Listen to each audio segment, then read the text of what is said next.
அக்கா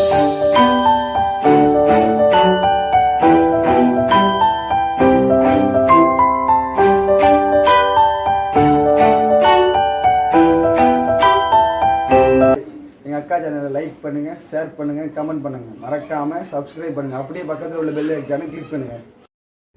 hi friends, welcome back to the channel. இன்றைக்கி வீடியோவில் என்ன பார்க்க போகிறோன்னு பார்த்தீங்கன்னா ஒரு கேக் ரெசிபி தாங்க பார்க்க போகிறோம். நார்மலாக எல்லா கடைகளையும் கிடைக்கிற ஒரு டீ கேக் ரெசிபி தான் நம்ம இன்றைக்கி பார்க்க போகிறோம். அதுக்கு நான் 1 கப் அளவுக்கு நான் மைதா எடுத்திருக்கேன். ஓவன் இல்லாமல் இட்லி பாத்திரத்தில் தான் இன்றைக்கி நம்ம பண்ண போகிறோம். ரொம்ப ஈஸியான ரெசிபி, ரொம்ப சிம்பிளும் கூட. ஒரு 2 முட்டையும் 1 கப் மைதாவும் அப்புறம் 1 கப் சுகரும் இருந்துச்சுன்னா நம்ம ஈஸியாக நம்ம வீட்டிலே பண்ணிடலாம். அதுக்கு நான் 1 கப் அளவுக்கு மைதா எடுத்து வச்சுருக்கிறேன். அதுக்கப்புறம் 3/4 கப் அளவுக்கு சுகரை வந்து கிரைண்ட் பண்ணி எடுத்து வச்சுருக்கிறேன். 2 முட்டையோட மஞ்சள் கரு, அதுக்கப்புறம் வந்து 1/4 கப் அளவுக்கு சன்ஃப்ளவர் ஆயில், அதுக்கப்புறம் 2 முட்டையோட வெள்ளைக்கரு எடுத்து வச்சிருக்கிறேன். இது வந்து உப்பு, அதுக்கப்புறம் வந்து பேக்கிங் பவுடர், இது வந்து வெனிலா எசன்ஸ் வந்து கொஞ்சம் தான் இருந்துச்சு, ஸோ அதையும் நான் ஆட் பண்ணிக்கிறேன். முட்டை ஸ்மெல் இல்லாமல் இருக்கிறதுக்காக நான் இந்த வெனிலா எசன்ஸ் யூஸ் பண்ணிக்கிறேங்க. ஒரு 1/4 டீஸ்பூன் அளவுக்கு நான் யூஸ் பண்ணியிருக்கேன்.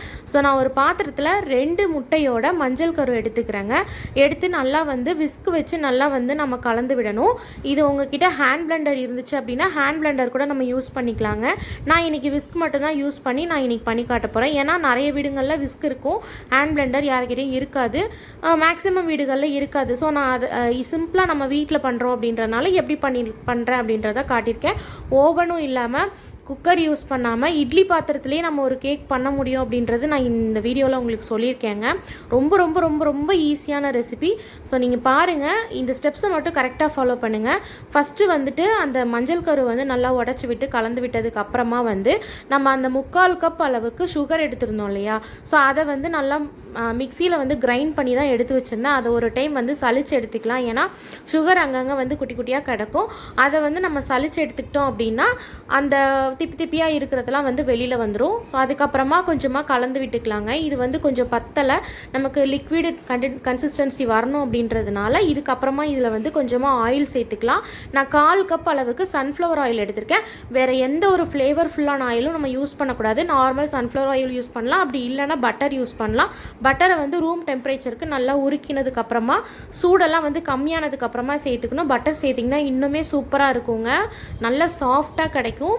ஸோ என்கிட்ட பட்டர் இல்லைன்றதுனால நான் சன்ஃப்ளவர் ஆயில் 1/4 கப் அளவுக்கு நான் சேர்த்துக்கிறேங்க. ஸோ நல்லா கலந்து விட்டதுக்கப்புறமா ஒரு பால்கோவா இருக்கு இல்லையா, அது ஒரு மாதிரி திரண்டு வரும் இல்லையா, அந்த மாதிரி வருங்க. கலந்துக்கிட்டே இருந்தோம் அப்படின்னா அந்த சுகர் வந்து நல்லா வந்து லிக்விட் ஆக நல்லா ஒரு அல்வா கன்சிஸ்டன்சிக்கு வரும். நீங்கள் கலந்து விடும்போது நீங்கள் பார்த்தாலே உங்களுக்கு நல்லாவே தெரியும், சூப்பராக வந்து அல்வா மாதிரி வருங்க. ஸோ இதுக்கப்புறமா இதில் வந்துட்டு நம்ம வந்து பால் சேர்த்துக்கலாம். பால் வந்து 1/4 கப் அளவுக்கு நல்லா சில்லுன்னு இருக்க பாலாக சேர்த்துக்கணும், சூடான பால் கிடையாதுங்க.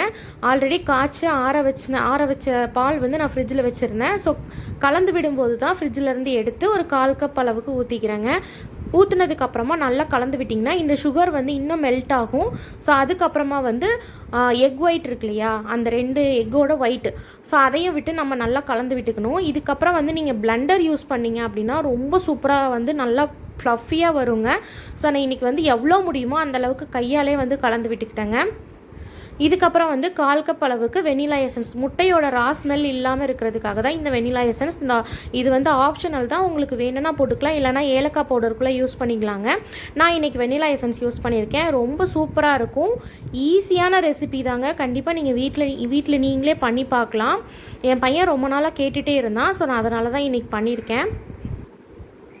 நல்லா வந்து கலந்து விட்டதுக்கு அப்புறமா நம்ம வந்து இதில் பவுடர் ஐட்டம்ஸ்லாம் சேர்க்க போகிறோம். ஃபஸ்ட்டு லிக்விட் ஐட்டம்ஸ்லாம் சேர்த்து நம்ம கலந்துட்டோம். இப்போ வந்து உப்பு, அதுக்கப்புறம் வந்துட்டு பேக்கிங் பவுடர், இதை வந்து நல்லா வந்து சளிச்சு எடுத்துக்கணும். இதுக்கப்புறமா வந்து 1 கப் அளவுக்கு மைதா, இது வந்து ஆப்ஷனல் தான், உங்களுக்கு கோதுமை மாவு கூட நீங்கள் எடுத்துக்கலாம். இதையும் நல்லா வந்து சளிச்சு எடுத்துக்கணும். சளிச்சு எடுத்ததுக்கப்புறமா நல்லா கலந்து விட்டுக்கணுங்க. உங்களோட கன்சிஸ்டன்சி வந்து நம்ம செக் பண்ணிகிட்டே இருக்கணும். கன்சிஸ்டன்சி வந்து ரொம்ப கெட்டியாகவும் இருக்கக்கூடாது, ரொம்ப தண்ணியாகவும் இருக்கக்கூடாது.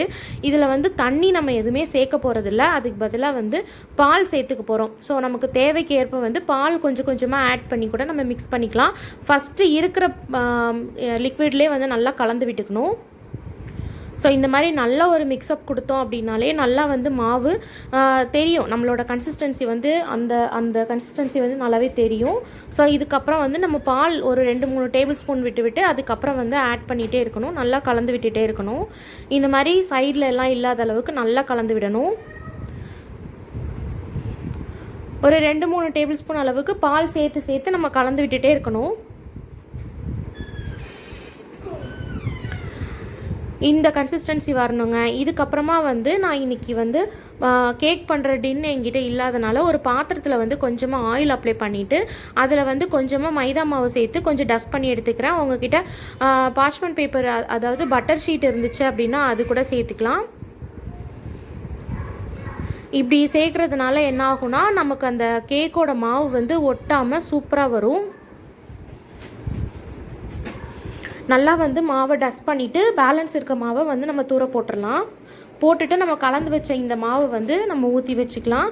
அதுக்கப்புறம் உள்ள ஏர் பபிள்ஸ் இல்லாமல் நம்ம வந்து லைட்டாக தட்டி விட்டுட்டு அதுக்கப்புறமா ஒரு மூடி போட்டு நம்ம வந்து இட்லி பாத்திரத்தில் வச்சிடலாம். இட்லி பாத்திரத்தில் வந்து கொஞ்சமாக தண்ணி விட்டு ஒரு டிஃபன் பாக்ஸ் வந்து கவுத்துனாப்பில் வச்சுட்டு அதுக்கு மேலே வந்து இந்த பாத்திரத்தை வைக்கணும். கொஞ்சம் கொதிக்க ஆரம்பிக்கும் போது பாத்திரம் வந்து சரிஞ்சிடக்கூடாது. ஸோ அதுக்கு மேலே ஏதாவது வெயிட் வைக்கணும். நான் வந்து இடிக்கிற கல் இருக்கு இல்லையா, அதை தூக்கி மேலே வச்சுருந்தேன். கொஞ்ச நேரம் வச்சதுக்கப்புறமா ஒரு 40 நிமிஷம் இது வேகணுங்க. 40 நிமிஷத்துக்கு அப்புறமா அடுப்பை ஆஃப் பண்ணிவிட்டு ஒரு 1/4 மணி நேரத்துக்கு அப்புறமா நம்ம இந்த கத்தி விட்டு பார்த்தோம் அப்படின்னா ஒட்டாமல் வரணும். கத்தியில் ஒட்டுச்சு அப்படின்னா அகைன் ஒரு 10-15 நிமிஷம் வைக்கணும். ஸோ நான் வந்து ஒட்டாமல் வந்ததுனால நான் இதை வந்து எடுத்து வச்சிட்டேன். சூடு வந்து கம்ப்ளீட்டாக ஆறுனதுக்கு அப்புறமா நம்ம வந்து பிளேட்டில் திருப்பி போட்டுக்கலாம். இந்த மாதிரி தாங்க வந்துச்சு. ரொம்ப சூப்பராக இருந்துச்சு, செம்ம சாஃப்டாக இருந்துச்சு. நான் எதிர்பார்க்கவே இல்லை இட்லி பாத்திரத்தில் இவ்வளோ சூப்பராக ஒரு டீ கேக் வந்து நம்மளால் ரெடி பண்ண முடியும் அப்படின்றது வந்து என்னாலே நம்ப முடியல. அவ்வளோ சூப்பராக இருந்துச்சு. என் பசங்க 2 பேருமே ரொம்ப நல்லா என்ஜாய் பண்ணி சாப்பிட்டாங்க. பார்த்திங்கன்னா தெரியும், எவ்வளோ அமுக்குனாலும் நல்லா பஞ்சு மாதிரி இருந்துச்சு. ரொம்ப சாஃப்டாக இருந்துச்சு.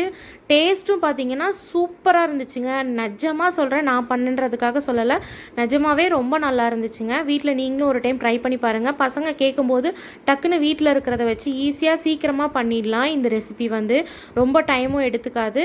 40 மினிட்ஸ் இது வந்து பேக் ஆகுறதுக்கு மட்டும்தான் டைம் எடுக்குமோ தவிர மீதி எல்லாமே நம்ம ஓவன் இல்லாமல் இட்லி பாத்திரத்தில் நம்ம சூப்பராக வந்து கேக் நம்ம ரெடி பண்ணிட்டோம். ரொம்ப சாஃப்டாக இருந்துச்சு, நல்லாவும் இருந்துச்சு. டேஸ்ட் வைஸ் பார்த்திங்கன்னா சூப்பராக இருந்துச்சுங்க. நாங்களும் வீட்டில் எல்லாருமே சாப்பிட்டு என்ஜாய் பண்ணோம். இதே மாதிரி ரெசிபி வீடியோஸ் எல்லாமே வந்து கண்டிப்பாக நம்ம சேனலில் நெக்ஸ்ட் வரும். நம்ம சேனல் வந்து உங்களுக்கு பிடிச்சிருந்துச்சுன்னா லைக் பண்ணுங்கள், ஷேர் பண்ணுங்கள், கமெண்ட் பண்ணுங்க. மறக்காமல் நம்ம சேனலை சப்ஸ்கிரைப் பண்ணுங்கள். பக்கத்தில் பெல் ஐக்கான் இருக்கும், அதையும் கிளிக் பண்ணி வச்சுக்கோங்க. அப்போ தான் நான் போடுற வீடியோஸ்லாம் நோட்டிஃபிகேஷனாக உங்களுக்கு வரும். அப்போது நான் போட்ட உடனே நீங்களும் வீடியோ பார்க்க முடியுங்க. இந்த வீடியோ இதோட முடியுதுங்க. தேங்க்ஸ் ஃபார் வாட்சிங்.